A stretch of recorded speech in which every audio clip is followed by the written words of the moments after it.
नमस्कार, आपण पाहत आहात सत्यकेतू मराठी न्यूज। भारत आणि श्रीलंका यांच्यातील हजारो वर्षांच्या बौद्ध परंपरेला नवा अध्याय लाभला आहे। 4 फेब्रुवारी 2026 रोजी भारताच्या गुजरात राज्यातील देवनी मोरी येथून भगवान बुद्धांचे पवित्र अस्थि अवशेष प्रथमच आंतरराष्ट्रीय स्तरावर श्रीलंकेत दाखल झाले आहेत। हे अवशेष 1960च्या दशकात देवनी मोरी येथे झालेल्या उत्खननात सापडले होते।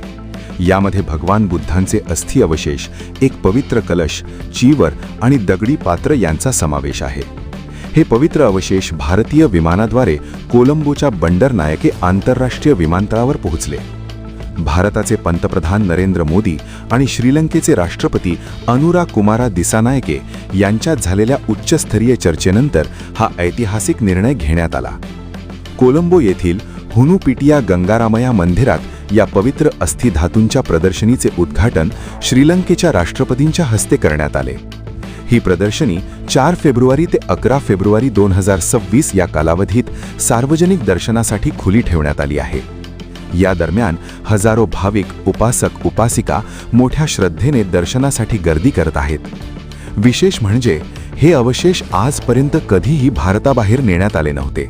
म्हणूनच ही घटना धार्मिक, सांस्कृतिक आणि ऐतिहासिकदृष्ट्या अत्यंत महत्त्वाची मानली जात आहे। ही प्रदर्शनी श्रीलंकेतील 78व्या स्वातंत्र्य दिनाशी जोडलेली असून भारत श्रीलंका यांच्यातील गहन सभ्यतागत आणि आध्यात्मिक नात्यांचे प्रतीक ठरत आहे।